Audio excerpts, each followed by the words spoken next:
दोस्तों जो सबसे बड़ी बात ये है कि इस वक्त खबर है इन दिनों एक चीज़ की, वो है क्रीमी लेयर को लेकर।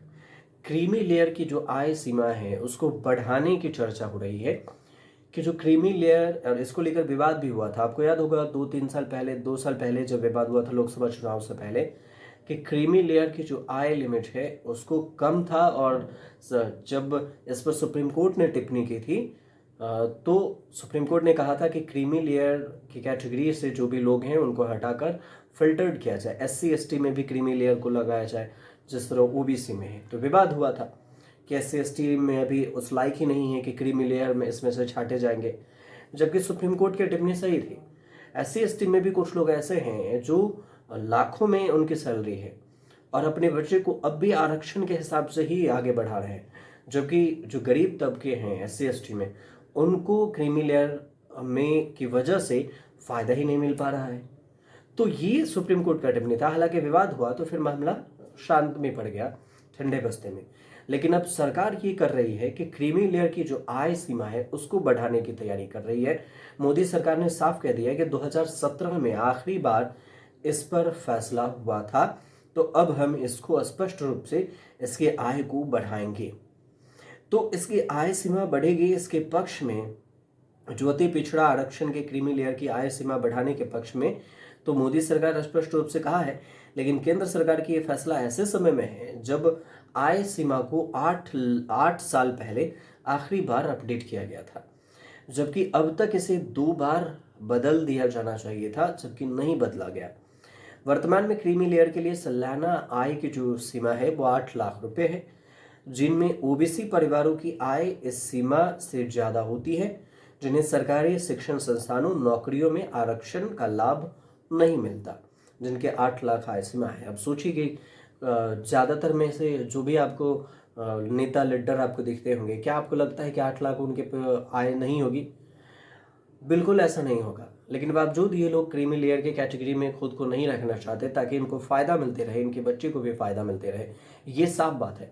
हो सकता है कि आप में से कुछ लोग ये समझे कि नहीं, हम विरोध में बोल रहे हैं, लेकिन ये हकीकत है, ऐसा ही हो रहा है।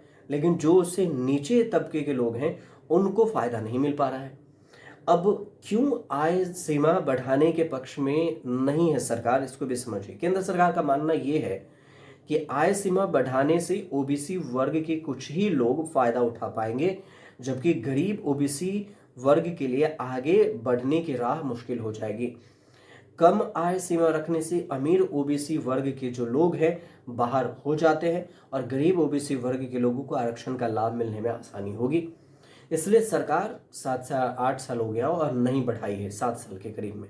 लेकिन अब भी सरकार का तर्क ये है। लेकिन तब भी है, अब बाकी के जो लोग हैं वो ये कह रहे हैं कि आप क्रीमी लेयर के आय लिमिट को बढ़ाइए, 8 से 10 या 12 कीजिए, ये मांग हो रही है। आखिरी बार 2017 में अपडेट किया गया था, 2017 में अपडेट किया गया था। नियमों के अनुसार से महंगाई को ध्यान में रखते हुए हर 3 साल में आय सीमा को बदलना चाहिए होता है। और ऐसा इसलिए होता है ताकि क्रीमी लेयर के लिए तय आर्थिक मानदंड और मापदंड जो है पिछड़े वर्गों के लिए नुकसानदायक न रहे और न बने। पिछली बार जो है सितंबर 2017 में आय सीमा को 6 लाख रुपए से बढ़ाकर 8 लाख रुपए किया गया था।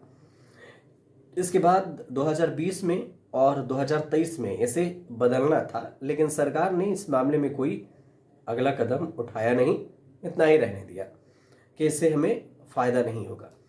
बीजेपी के एक सांसद हैं कल्याण सिंह, उनकी अध्यक्षता वाली ओबीसी कल्याण समिति ने अपनी 7वीं रिपोर्ट में कार्मिक और प्रशिक्षण विभाग और सामाजिक न्याय मंत्रालय से आय सीमा में बदलाव करने की जरूरत पर जोर दिया था। इसके बाद फरवरी 2020 में केंद्र सरकार ने अब आय सीमा को 8 लाख रुपए से बढ़ाकर 12 लाख रुपए करने का प्रस्ताव कैबिनेट को भेजा था, लेकिन कैबिनेट में आज तक पेंडिंग है। केंद्र सरकार द्वारा जो कैबिनेट को प्रस्ताव भेजा गया था उस पर विवाद हो गया था, क्योंकि सामाजिक न्याय मंत्रालय ने आय की गणना में वेतन को शामिल करने की मांग की, और जबकि 1993 के एक सरकारी आदेश के अनुसार जो क्रीमी लेयर को नियंत्रित करता है, आय को परिभाषित करता है, वेतन और कृषि आय की गणना में शामिल नहीं होते। अब केवल अन्य सोर्स से जो आय है उसको कुल आय माना जाता है, वेतन को छोड़कर। अब ये भी एक बड़ा पेच है, समझिए कि आपको अन्य जो आय सोर्स है उसको आप कीजिएगा, लेकिन नौकरी वाला जो है या कृषि से है उसको आप काउंट नहीं करेंगे। ये बात था 2020 में हुए इस विवाद के कारण सरकार ने इस प्रस्ताव को ठंडे बस्ते में डाल दिया था। तब से ये मांग उठ रही है कि सरकार आय की परिभाषा बदलने और आय सीमा को 12 लाख रुपए तक करने के दोनों प्रस्तावों को अलग अलग कर दे और सिर्फ आय सीमा बढ़ाने वाले प्रस्ताव पर आगे बढ़ाया जाए। लेकिन सामाजिक न्याय जो मंत्रालय है उसने एक सुधार पैकेज बताते हुए ऐसा करने से साफ इनकार कर दिया और इस वजह से ये पेंडिंग है। तो अभी सरकार इस लिमिट को बढ़ाने के मूड में तो नहीं है, लेकिन चर्चा हो रही है कि क्या क्रीमी लेयर की जो आय है उसको बढ़ा सकती है। बढ़ेगा तो कितना, 12 लाख करने की बात है तो 12 लाख ही होगी। लेकिन सरकार अभी इस पर फाइनल फैसला नहीं दिए, कैबिनेट के पास पेंडिंग है ये पूरे मामला, लेकिन भी कोई इशारा नहीं हुआ है। तो ये जो चर्चा था उसके वजह से हमने आपको ये पूरी जानकारी दी है। आप अपने तरफ से क्या सोचते हैं ये आप हमें कमेंट जरूर कीजिएगा, क्योंकि हम भी चाहते हैं कि आपकी तरफ से कमेंट आए, हमें पता हो कि आप जो एक व्यूअर्स के तौर से आपका क्या नज़रिया है कि इस क्रीमी लेयर को बढ़ाना चाहिए जो आय लिमिट है, या फिर नहीं। तो 12 लाख करनी चाहिए या 8 लाख ही ठीक है। तो या फिर आप ये भी सोच सकते हैं कि हो सकता है कि 6 होता वही ठीक था, क्योंकि क्रीमी लेयर से इससे कम से कम बाहर निकाला जाता। जो नीचे के तबके हैं, जो दबे हैं, अभी भी वंचित थे समाज में, उनको फ़ायदा हो सकता था। तो आप अपनी राय हमें ज़रूर बताइएगा।